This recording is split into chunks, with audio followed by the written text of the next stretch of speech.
This is my Sony 50mm f1.4 G Master lens. And this is the same lens that's been Cine-Modded with a few upgrades to make it better for shooting video. Hello, my name is Josh from Videos by Josh, and in this video I'm going to show you how to Cine-Mod a G Master lens.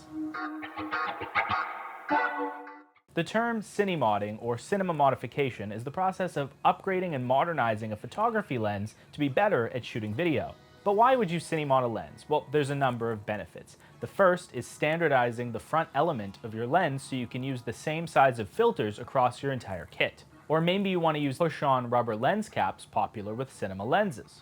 Or perhaps you want more control over your lens's focus and iris rings using follow focus gears. A lot of Cine-Modding happens on vintage lenses. When you take a vintage lens, let's take the Helios 442 from about 50 years ago, that's an incredibly popular lens. The process of modifying a lens like that can get pretty involved. We're talking about swapping the mount and maybe even doing a faux anamorphic conversion. Doing upgrades like that to a lens can require you to completely disassemble it, and I just want to say that is not what we're doing here. And that's because the G Master lenses are already great lenses to use as a video shooter, and they work amazing on any E-mount camera. In this video, we're just going to add some things to make them better to use in the field.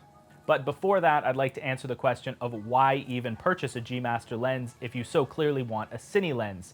I could have easily bought any kit on the market of great Cine lenses like the Rokinon Zines, the Sigma Primes, or even the Vespids. And to answer that, I'd say it all comes down to what I use my lenses for. I wanted the best of both worlds. I wanted a Cine housing, a Cine lens construction, while maintaining the autofocus capabilities of these incredible G Master lenses, because as many of you know, Cine lenses, for the most part, don't have autofocus. And I really didn't want to give up the incredible autofocus that comes with the new Sony cameras and is capable in these G Master lenses, so I wanted to search for the best optical quality that I could possibly get while maintaining autofocus and doing my best to adapt to some Cine systems that really have helped me out in the past. And for that purpose, I would say that the G Masters have really no equal. Although there are some incredible lenses from the likes of brands like Sigma and Tamron that could also be modified in pretty much the exact same way with this guide. One of my favorite things about the line of G Master lenses, and this 50mm included, is that they have a back ring specifically focused on controlling the iris of the lens manually. And in conjunction with this ring, there's also a switch which will allow you to click and declick the aperture.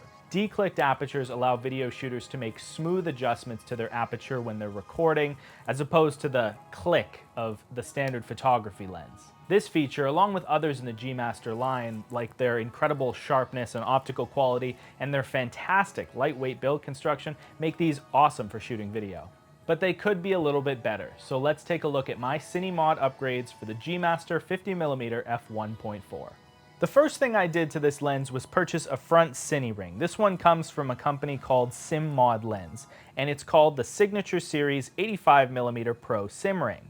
This product does a fantastic job in converting the standard 67mm filter thread on the 50mm G Master into a more common 82mm filter thread, allowing me to use bigger filters across my entire kit of lenses. But don't worry, they also come in other sizes, so you can buy them for essentially any other size of camera lens. If you buy a front ring like this for all your lenses, you don't have to worry about step-up rings anymore, and like I said before, you can use the same filters across your entire set of lenses. The front Cine ring also allows you to standardize your mounting point for matte boxes. The build quality on the Pro Sim ring is excellent. It's got this solid aluminum feel, and the outside has this knurled pattern texture, which makes it really grippy when using lens caps. For about twice the price, SIMMOD Lens also sells a product called the Signature Series Cine Spec Ring. On this ring, the company will print your logo of choice, your lens focal length, and f-stop information. That way you can see exactly what lens you're shooting on if you're looking at the camera from, say, the side. I went with the former, and I have no regrets. I think these are great Cine rings. Attached to the Pro Sim ring is the Cine slip-on cap, also from SIMMOD Lens. This budget cap is made from one piece of solid rubber and is designed to fit over your front Cine ring. Much like how using the same Cine ring across your entire lens set will allow you to use the same size of filters across all of your lenses, these caps are interchangeable amongst all these Cine rings, so you no longer have to worry about different sizes of lens caps and the specific one has to go to the specific lens. You can just get a bunch of these and you have lens caps for your entire kit. Beyond that, they're really convenient to use. They slip on the front of your lens and grip tight to prevent dust from coating the lens. I'm currently working with a local print shop to print some decals for the top of these so I can tell which lens I'm using. If you're interested in that project, it should be on my channel very soon. The next thing I want to talk about, and perhaps the biggest visual change to the lenses, comes from the two custom-made follow focus gears. These were created by a friend of mine who owns a 3D printing store. I provided him the measurements that they were based on. I will say there was a bit of back and forth before we finally got to a size that fit, and that is 100% my fault.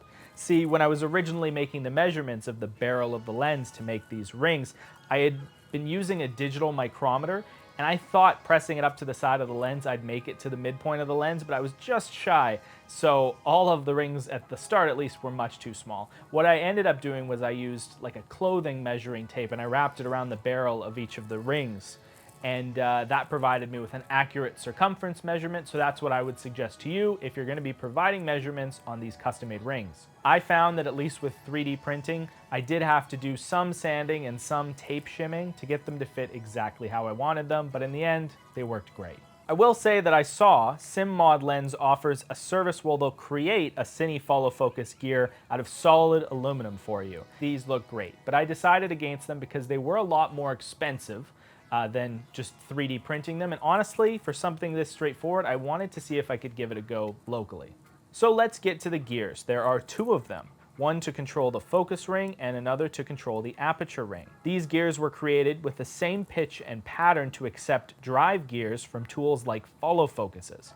That way I can operate the lenses using these systems instead of physically reaching around the lens and operating the rings by hand. They're also great to use on gimbals because they're so light, like the DJI RS2. These rings are super helpful on a video lens, and anyone who's ever used them will likely attest to that. For any DIY or 3D print enthusiasts, there's a super helpful guide on YouTube from a channel called PrintBed on how to make these follow focus gears. I'm gonna link the video in the description below. I found it to make the process really easy and understandable on how to make and model these rings, even if you don't have a lot of Blender or 3D printing experience. If you're interested, I'd certainly give it a watch. If you don't want to go through the process of creating your own 3D printed lens gears and you don't want to spend the money on a custom set of aluminum gears, there are other options for you. For not a lot of money at all, you can go on Amazon and buy a set of adjustable lens gears from several different manufacturers. This low budget alternative is great because you don't have to buy one for every single lens you own. You can just use it across all of your lenses. Just be aware of the little knob that sticks out because it could ruin your focus pull.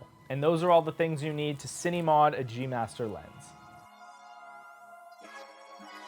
To finish up, I'd like to shout out a fellow creative named Spencer Chumbley. His blog on how to build a Cine-Modded G Master set has all the information in this video and more. I found it incredibly informative. In fact, I based most of this on his blog. So if you have any questions or you want to learn more, I'd just say go to his site and check him out. It's really cool. I'll have a link to that in the description below.